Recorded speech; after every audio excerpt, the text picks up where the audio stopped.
सच्चाई सामने आने के बाद अपने फर्ज के हाथों मजबूर होकर धैर्य अपनी मां विशाखा को गिरफ्तार करता है। सीरियल मन्नत का यह एपिसोड दर्शकों के दिलों को हिला देने वाला साबित हुआ है, क्योंकि इस बार कहानी ने लिया है ऐसा मोड़ जिसकी किसी ने कल्पना भी नहीं की थी। मन्नत आखिरकार उस रहस्यमयी वृद्धाश्रम तक पहुंच ही जाती है जहां सालों से एक ऐसा सच कैद था जो सबके जीवन को बदलने वाला था। वही सच जिसे विशाखा ने बरसों तक धैर्य, विक्रांत और पूरी दुनिया से छुपाकर रखा था। वहां का माहौल अजीब था। चारों तरफ सन्नाटा, बंद दरवाजे और डर से कांपते स्टाफ के चेहरे। जब मन्नत ने वहां के कर्मचारियों से सवाल किए तो सभी की जुबानें बंद थीं। किसी ने कुछ नहीं कहा, बस डर की झलक उनके चेहरों पर साफ थी। मन्नत समझ गई थी कि यहाँ कुछ तो ऐसा है जिसे हर कोई छुपा रहा है। जब मन्नत ने खुद एक एक कमरे की तलाशी लेनी शुरू की, तभी उसे एक पुराने कमरे से किसी की हल्की सी आवाज़ सुनाई दी। किसी की कमज़ोर सांसों की, किसी के जिंदा होने की। वह दौड़ती हुई वहां पहुंचती है और जैसे ही दरवाज़ा खोलती है, उसके होश उड़ जाते हैं। वहां एक बूढ़ी महिला थी, बिखरे बाल, कमज़ोर बदन और आंखों में बरसों की पीड़ा। और वह कोई और नहीं बल्कि धैर्य की अपनी दादी थी। मन्नत के पैरों तले ज़मीन खिसक जाती है। उसकी आंखों में आंसू आ जाते हैं और उसके दिल में सिर्फ एक ही बात, कैसे कोई अपने ही खून के साथ इतना बड़ा धोखा कर सकता है। वह अपनी दादी को संभालती है, पानी पिलाती है और सच्चाई पूछने की कोशिश करती है, लेकिन दादी इतनी कमज़ोर हैं कि बोल भी नहीं पाती। तभी मन्नत बाहर आकर धैर्य को फ़ोन करती है, लेकिन तभी वहाँ का स्टाफ उसे रोकने लगता है। आप यहाँ से जाएं वरना मुसीबत में पड़ जाएंगी, वे कहते हैं। मन्नत चीखती है, कौन सी सच्चाई से इतना डर है तुम्हें? लेकिन तभी एक वार्डन उसे धक्का देकर रोकने की कोशिश करता है। तभी अचानक दरवाजे पर आवाज़ आती है, हट जाओ सब। धैर्य वहां पहुंच चुका होता है। उसकी आंखों में गुस्सा और दर्द दोनों होता है। जैसे ही वह अपनी दादी को देखता है, वह पत्थर बन जाता है। जिस दादी को वह सालों पहले मरा हुआ समझ चुका था, वह आज उसके सामने थी, जिंदा लेकिन टूटी हुई। वह अपनी दादी के पास घुटनों के बल बैठ जाता है, उनका हाथ पकड़कर रो पड़ता है। दादी, आप जिंदा हैं। माँ ने तो कहा था कि आप। दादी की आंखों से आंसू गिरते हैं।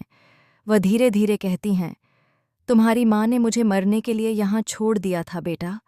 उसने पैसे और लालच के लिए मुझे कैद कर दिया। धैर्य के भीतर का तूफान अब फट पड़ता है। उसकी आंखों में आग है और मन में सवालों का तूफान।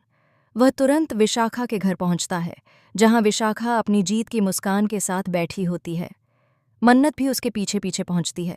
जैसे ही विशाखा धैर्य को देखती है, वह झूठे आंसू लेकर कहती है, धैर्य बेटा, तुम आ गए। मैंने तो सब कुछ तुम्हारे लिए किया। धैर्य चिल्लाता है, बस माँ, और झूठ नहीं। आपने अपने ही बेटे को धोखा दिया, अपने पति को मरने के लिए छोड़ दिया, और अब आप कहती हैं कि सब मेरे लिए किया। विशाखा को एहसास होता है कि खेल उसके हाथ से निकल रहा है। वह तुरंत एक नई चाल चलती है और कहती है, यह सब मन्नत की साजिश है। यह उस बुढ़िया को कहीं से उठाकर लाई है। तुम्हें क्या याद होगा, तुम तो बच्चे थे जब तुम्हारी दादी मर गई थीं। वह मन्नत की ओर इशारा करते हुए कहती है, यह लड़की तुम्हारा घर तोड़ना चाहती है, तुम्हें मुझसे दूर करना चाहती है। लेकिन धैर्य अब वह बच्चा नहीं था जो उसकी बातों में आ जाए। वह डीसीपी था और अब उसका दिल नहीं, उसका फर्ज बोल रहा था। वह सबूत ढूंढता है और मन्नत के साथ मिलकर विशाखा के खिलाफ केस तैयार करता है। लेकिन तभी कहानी लेती है एक और खतरनाक मोड़। विशाखा और मल्ला मिलकर एक नया प्लान बनाती हैं। वह चाहती हैं कि मन्नत का नाम इस केस में फंसा दिया जाए, ताकि धैर्य और विक्रांत दोनों उस पर शक करने लगें। रात को मन्नत के घर में आग लगाने की कोशिश होती है और सारा इल्ज़ाम मन्नत पर डाल दिया जाता है। लेकिन मन्नत के पास अब न तो डर है और न ही कमज़ोरी। वह सच्चाई के साथ खड़ी है। अगले दिन पुलिस जांच करती है और सीसीटीवी में साफ दिखता है कि आग मल्ला ने लगाई थी। वहीं धैर्य की दादी होश में आकर सारी सच्चाई पुलिस को बताती हैं। कैसे विशाखा ने उन्हें बंधक बनाया, कैसे उसने अपने पति की मौत का ड्रामा किया और कैसे उसने धैर्य के बचपन को झूठ से भरा। धैर्य अब पूरी तरह टूट चुका था, लेकिन साथ ही पहले से ज्यादा मजबूत भी। वह विशाखा के सामने आता है और कहता है, माँ, आपने सिर्फ मुझे नहीं, मेरे फर्ज को भी कलंकित किया है।